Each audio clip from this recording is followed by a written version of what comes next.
vamos a ver el tema que corresponde a medio social, ¿sí? Y este lleva por nombre siglo XX.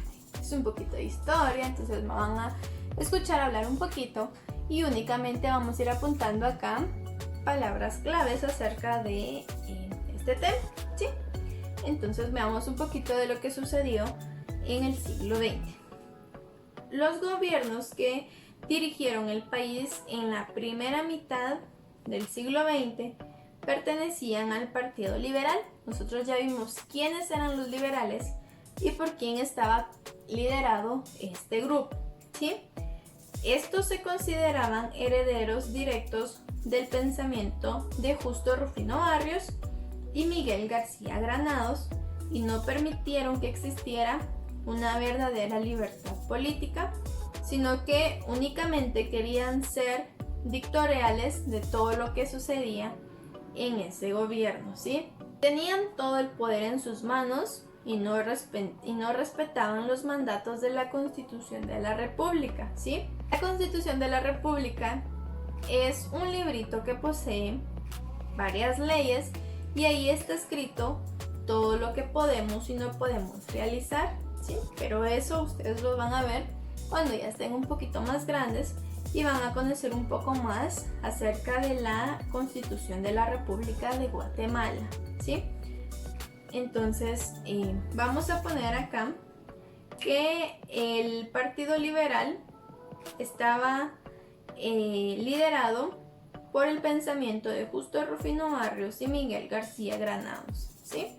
Ok, entonces el Partido Liberal estaba liderado por Justo Rufino Barrios y Miguel García Granados, quienes tenían todo el poder en sus manos y no respetaban los mandatos que estaban escritos en la Constitución de la República, ¿sí? El gobierno de Manuel Estrada Cabrera fue la primera dictadura en el siglo XX. Esta fue asumida en el año de 1988 y su mandato duró 22 años, ¿sí? Entonces vamos a poner que el gobierno de Manuel Estrada Cabrera tuvo una duración de 22 años, ¿sí? Ok.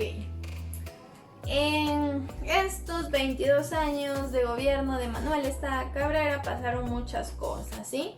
Su gobierno impulsó la educación, se construyó el mapa en relieve. Para quienes no lo conocen, este está ubicado en la zona 2, ¿sí?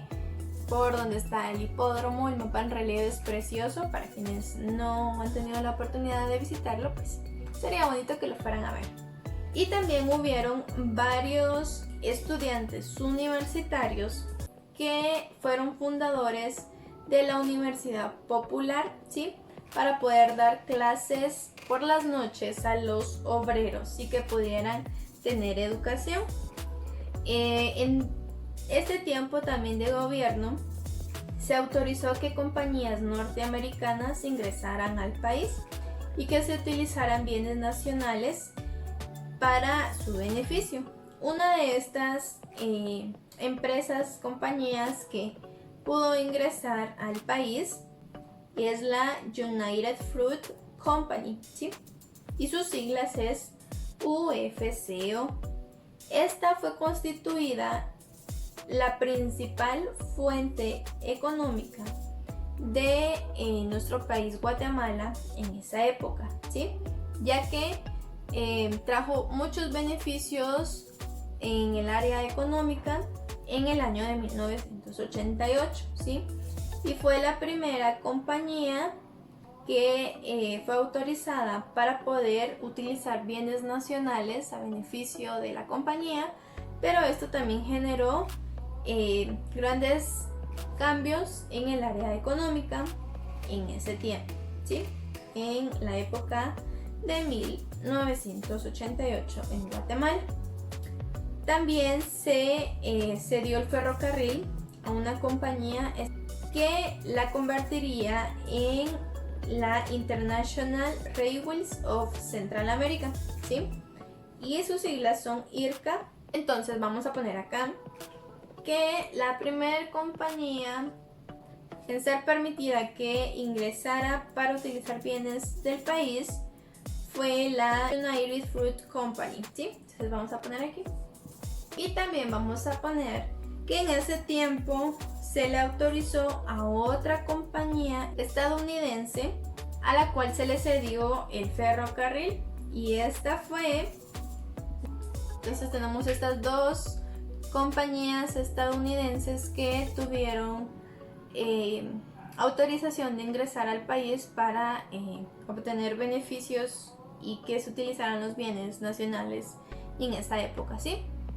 Estas dos, United Fruit Company, UFCO, y International Railways of Central America, IRCA, ¿sí? Ahora continuamos. En 1920 el Congreso lo declaró mentalmente insano, por lo que se vio obligado a renunciar a su cargo, ¿sí? Pues varios de los que estaban en el Congreso les pareció que las decisiones que estaba tomando Manuel Estrada no eran las correctas, entonces optaron para que él renunciara a su cargo y ya no estuviera a cargo de ese gobierno. Y ya había tenido muchos años también de gobierno, imagínense, 22 años. Entonces, en ese año, en 1920, pues lo obligaron a renunciar a su cargo, ¿sí? Y veamos entonces quién tomó posesión del gobierno. Y vamos a ver quién fue. El general Jorge Ubico asumió en 1931 el gobierno y este duró hasta 1944, ¿sí? Como gobernante, persiguió a sus opositores e impulsó control muy severo sobre la prensa y la radio. Aunque logró pagar la deuda externa que se debía en Guatemala y controlar la delincuencia, gran parte de la población vivía en la pobreza. Creó la ley de vialidad que obligaba a los campesinos y varones mayores de 18 años a pagar un boleto, ¿sí? Y si no lo hacían, debían trabajar en la red de caminos de forma gratuita, ¿sí?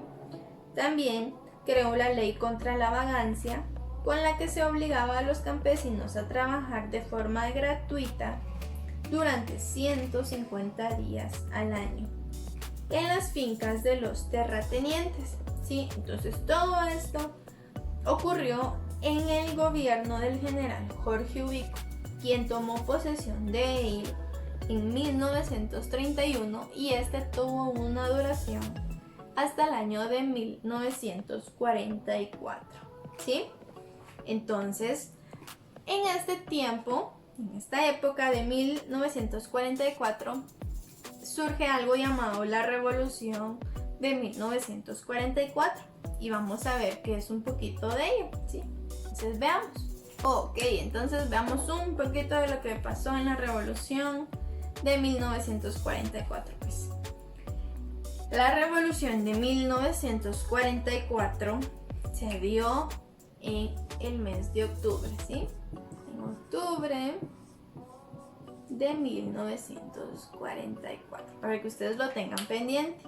El descontento que tuvo la población contra el gobierno del general Jorge Ubico, debido al constante irrespeto de este hacia la constitución política de la República de Guatemala, se hizo evidente en esta fecha, ¿sí? En 1944. Ante la militarización de la educación y la prohibición de la existencia de organizaciones obreras y sindicatos que pretendían mejorar labores, ¿sí? Sus opositores, entre los que se incluían miembros de todos los sectores sociales, realizaron una serie de manifestaciones en la calle exigiendo su renuncia, ¿sí? Entonces, varias personas se unieron y empezaron a realizar manifestaciones en toda la calle, haciendo que el general Jorge Ubico abandonara su puesto, que renunciara, ¿sí? Y el 1 de julio de 1984, después de un largo tiempo de disturbios en la calle de manifestaciones, el presidente Jorge Ubico presenta su renuncia, ¿sí? Entonces, el coronel Federico Ponce Baidés fue designado presidente provisional, ¿sí? Entonces, El 1 de julio de 1944, cuando el general Jorge Ubico presenta la renuncia, tomó posesión del gobierno el coronel Federico Ponce Baidez, pero este fue designado por un tiempo provisional, ¿sí? No estaba permanente, sino que era solamente por un lapso de tiempo, ¿sí? Sin embargo, continuó gobernando dictatorialmente, ¿sí? Durante ese gobierno se incrementaron las persecuciones y la intimidación política hacia los opositores del régimen. Distintos sectores de la población realizaron varias propuestas con el apoyo del Ejército Nacional hasta lograr su renuncia el 20 de octubre del mismo año. Este acontecimiento es conocido como Revolución de Octubre, ¿sí? Entonces también la población no estaba de acuerdo con que el coronel Federico Ponce Baidez estuviera al cargo del gobierno, pues su gobierno era muy dictatorial. Entonces también se crearon manifestaciones, hubieron protestas y el 20 de octubre de ese mismo año él presenta su renuncia, ¿sí? Entonces a este proceso se le va a conocer como la Revolución de Octubre de 1944, ¿sí? Entonces vamos a ponerlo acá. A todo este proceso que se vivió se le va a reconocer como la Revolución de Octubre de 1944, ¿sí? Jacobo Arbenz Guzmán, Francisco Javier Arana y Jorge Torielo Garrido, como junta de gobierno, asumieron el mando. Iniciaron una serie de cambios en beneficio de la población, ¿sí? Que beneficiara a la población, y en marzo de 1945 tomó posesión del poder el doctor Juan José Arévalo, y algunas de las leyes que emitió aún siguen vigentes, ¿sí? En 1951 fue electo presidente el coronel Jacobo Arbenz Guzmán, ¿sí? Quien continuó con la reforma iniciada por Juan José Arévalo, ¿sí? Los denominados gobiernos de la revolución basaron sus políticas en 4 pilares fundamentales, ¿sí? Lograr una distribución equitativa de los medios de producción, crear las condiciones necesarias para el sistema productivo de Guatemala y que éste pudiera desarrollarse sin tener que depender de gobiernos y empresas extranjeras, ¿sí? También reconocer a toda la población el derecho a la educación y a la cultura y poderle brindar garantías laborales a todos los y las trabajadoras, ¿sí? Entonces, esas fueron algunas reformas también que se empezaron a iniciar y que beneficiaban a la población. Entonces, esto es un poco del siglo XX y vamos ahora a ver unos logros que se obtuvieron durante el proceso de la revolución. Entonces, veamos cuáles fueron estos. Ok, entonces acá yo tengo 6 logros que se obtuvieron en la época de la revolución, ¿sí? El primer logro es que estaba prohibida la reelección presidencial. ¿Qué quiere decir eso? Que los presidentes que estuvieran a cargo del gobierno cada 4 años no podían volverse a poner para ser reelegidos, sino que cada 4 años los gobiernos tenían que cambiar, ¿sí? Entonces un gobierno presidencial tiene una duración de 4 años y por eso es que cada 4 años las personas mayores de edad pues votamos para poder elegir a la persona que va a gobernar nuestro país, ¿sí? Pero esta no puede volverse a tener como reelección, sino que ya pasaron los 4 años, ya es destituido de su poder y otra persona toma posesión de ello, ¿sí? Luego, número 2, respeto a los derechos, ¿sí? ¿Derechos de quiénes? De las ciudadanas y de los ciudadanos, para que estos sean libres de elegir y de decidir por ellos mismos, ¿sí? Entonces, respeto a los derechos de todas las personas para poder elegir, participar y decidir de forma libre, ¿sí? También se creó el Código de Trabajo, ¿sí? Entonces se aprobó el Código de Trabajo que beneficia a todos los trabajadores. Hay leyes en este código que van a beneficio de los trabajadores, ¿sí? También se crearon varios hospitales, ¿sí? Uno de estos es el ICSS, también el Ministerio de Salud Pública y Asistencia Legal, y también está la Liga contra la Tuberculosis, ¿sí? Entonces en ese tiempo pues también se crearon varios hospitales. También se aprobó la ley del escalafón, ¿sí?